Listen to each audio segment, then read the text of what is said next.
Welcome to the first report of things you're not seeing in the Beacon News. Today we are going to talk about the Pacifica Square Asian Lifestyle Center located in Aurora's 8th Ward across the street from the Fox Valley Mall. You might be surprised to learn that the developer, the Windfall Group, is involved in a pay-to-play scheme with Aurora Mayor Richard Irvin. Stay tuned as we take a closer look at this development. The owner of the Windfall Group is a businessman named Eddie Nee. According to a Chicago Sun-Times report, Eddie Nee was involved in a development in Chicago that is now a central pillar of the corruption case against Michael Madigan. According to the report, Mr. Nee was scheming with several powerful officials, including Michael Madigan, Chicago Alderman Ed Burke and Danny Solis, former Rauner aide Nancy Kimmy, and Mayor Irvin's gubernatorial running mate, State Representative Avery Bourne, to get a piece of land in Chinatown transferred to him for a massive development. At the same time that Mr. Nee was scheming to acquire the Chinatown property, Mr. Nee also purchased the shopping plaza at New York Street and Route 59 that is now known as Pacifica Square and began working with city staff on redevelopment plans. The Aurora taxpayers have made a heavy investment in this project, with the city approving up to $15 million in taxpayer-funded incentives for Windfall Group's development plans. In return, Windfall Group and their business partners have made heavy investments into Mayor Irvin. Here's a closer look into how that pay-to-play works. Mr. Nee and his lawyer, former Chicago Alderman William Banks, sent in a total of $4,000 in campaign contributions to Mayor Irvin on December 27, 2017, just before the group moved to acquire the plaza in February of 2018.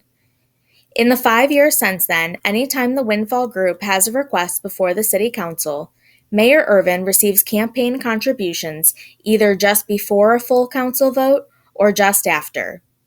Like when Mr. Nee was looking at acquiring the plaza and wanted the city to approve the development plans with taxpayer incentives. The council approved this request on February 27, 2018, with Mayor Irvin receiving $8,800 in donations 2 weeks later, including $5,000 directly from Mr. Nee's company. Then that same month, the Aurora Council approved a TIF study, the first step in establishing a TIF zone that the group wanted that would have allowed them to skirt paying property taxes for over 20 years. This vote was followed up by $3,000 in donations from Mr. Nee's lawyers. The next donations connected to this developer came in a year later on February 27, 2019. Mayor Irvin received $700 in donations that day, just 2 weeks before Mr. Nee's tax-sharing agreement with the city was set to be approved. This agreement, which allows for up to $4 million in taxpayer incentives, was approved on March 12, 2019.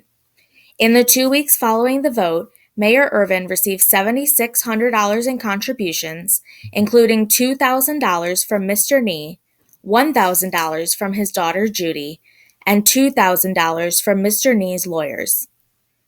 Later that year, in May 2019, Mr. Nee's daughter, Judy, and Denny Ma, both employees of the Windfall Group, appeared before the council looking for a liquor license for Mr. Ma's new business, Chillax Axe Throwing Center, located within Pacifica Square.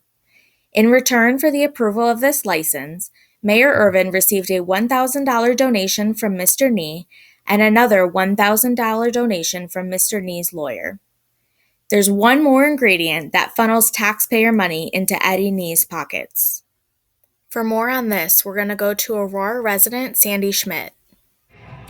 So Pacifica uses a business improvement development model, which means that anytime you buy anything at one of the Asian specialty stores or even Best Buy, you're going to be paying an extra 0.25 to 1% sales tax, which goes directly into Eddie Nye's pockets to pay for the redevelopment.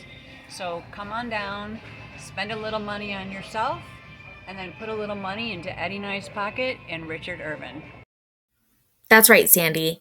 This was approved by Council on September 24, 2019, with city staff estimating that Windfall will receive around $3.3 million from this tax increase. In return, Mayor Irvin received a $1,000 donation from Mr. Nee a month and a half later and another $1,000 donation 2 months after that from his lawyer. Again, there's a year break in donations until $2,500 is received from Mr. Nee on September 4, 2020, just 1 month before City Council approved an amendment to their tax sharing agreement that lifted the cap on rebates they could receive from $4 million to $6 million. The only donations that Mayor Irvin receives that is not connected to council votes came during his re-election campaign in March 2021. During that time, he received $6,600 in donations.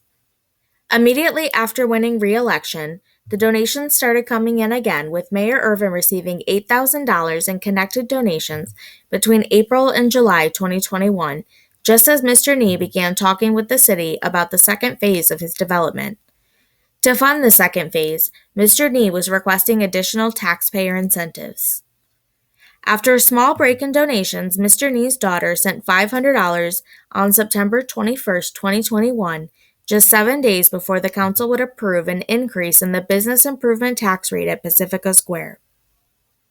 The following month, on October 26, 2021, the Aurora Council approved an additional tax sharing amendment with the Windfall Group that would allow another $2.5 million in taxpayer incentives, with final approval for the Phase 2 development plans passing shortly after. In response, over the next 2 months, Mr. Nee's daughter sent Mayor Irvin another $1,000 in contributions. Thank you for watching our first video in what will be an ongoing series covering the corruption happening in City Hall. Stay tuned for more updates.